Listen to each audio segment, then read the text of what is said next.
how do you know when a song is finished? How do you know this is it now? I think that's a curse of the modern times, is that there's a lot of people like me who've got this kind of facility where there is no end. You know, exactly. you're not in a studio where you've got 6 weeks to nail the album and that's it. And so, but there has to be an end. And I think that knowing when a song is done is just something that you learn to feel. You know, there's a feeling where you think, I could carry on working on this, and I could do some variations, but it's not going to make it any better. It will just make it different. Yeah. And then, okay, right, let's cut it. Let's move on. When you hit the deadline,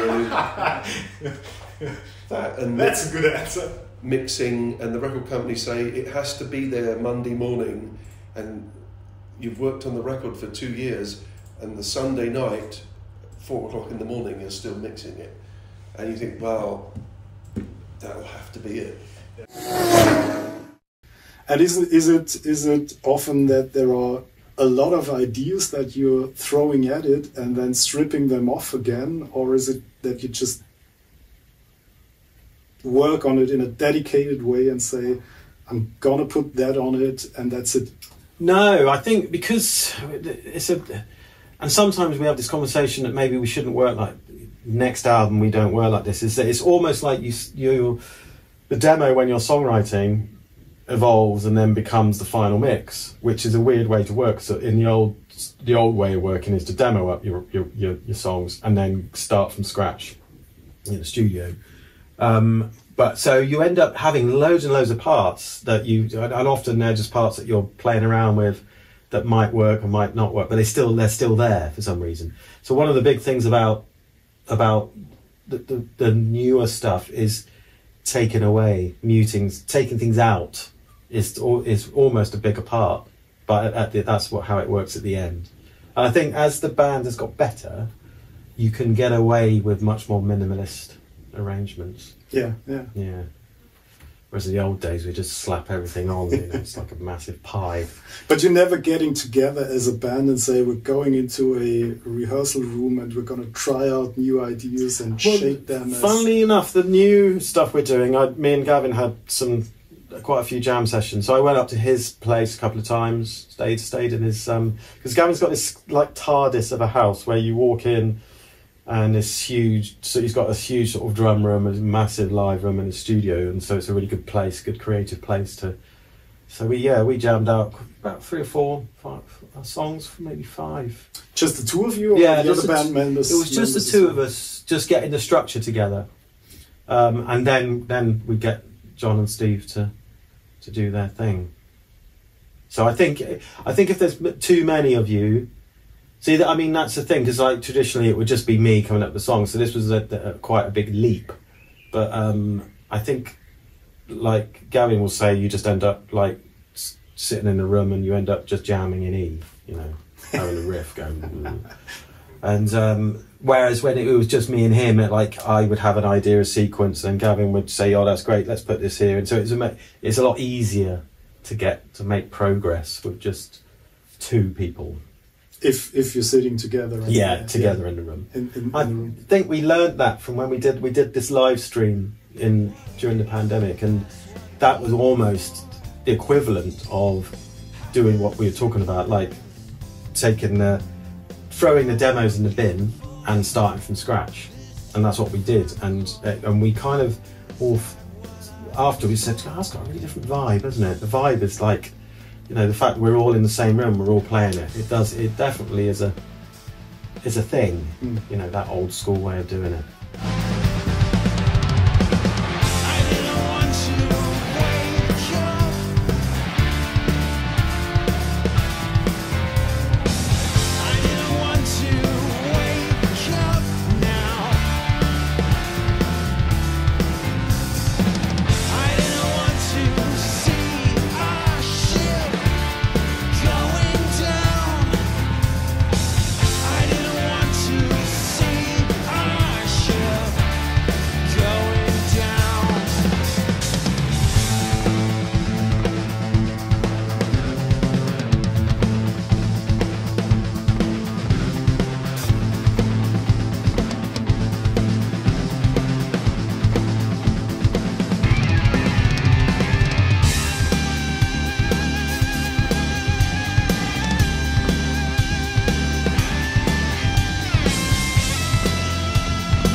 new work we can hear beginning of next year, if everything goes to plan, yeah, early next year, and then a tour. Yeah. Yeah, looking forward to that. Yeah, I haven't toured for a while. I mean, we did a tour in the pandemic, which was a bit strange because it was during one of the mini sort of openings ups, and you know, like we're doing shows in Berlin where people were having to do a test to get into the venue, which wasn't very rock and roll, really. So it was strange. I'm glad we did the tours, but this will be the first tour. I think Gavin back then said. So yes, there's a risk. We knew that we were going to lose money before the tour. Did it turn out to be commercially okay? It did just. We didn't. It wasn't an amazingly commercial. But that's the thing about touring, and I think what a lot of people don't understand is even sort of bands, you know, of our size, where we play anywhere between sort of 500 and 1,200. You'd think, if you're stood there and there's 1,000 people there, oh, this band must be doing all right. They must be making quite a lot of money. But actually, it costs so much money to put a tour on, and everybody gets paid apart from the band. The band only gets paid if there's some money left at the end. Yeah. And if there's minus money left, we're all queuing up at the bank, you know, to draw out our savings or a credit card to pay for it. So yeah, it's. I'm not saying we deserve any sympathy, but it can be quite stressful. Yeah.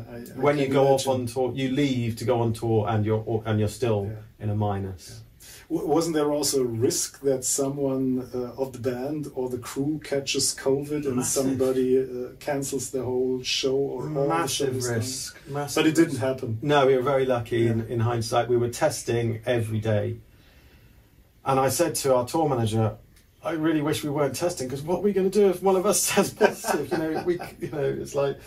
And I remember talking, like, Ian Anderson came here, actually, because I did his Atmos mix. And he was touring throughout the pandemic, and he actually had everybody's parts recorded on a backing track in case any of them caught COVID. And now I think their guitarist did catch COVID, and they carried doing shows.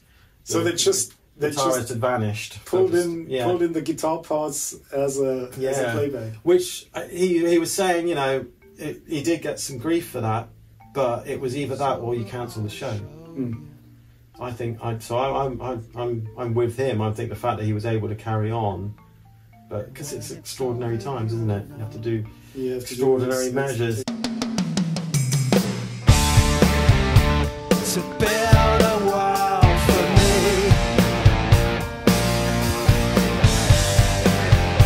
It's been a while for me.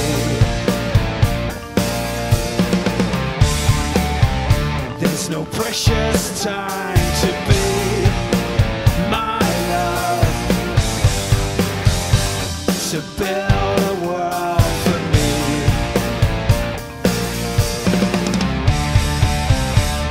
One of the last albums you did as the Pineapple Thief was taking the back catalogue and re-recording the songs with Gavin on drums. Yeah. Whose idea was that? Gavin's, yeah.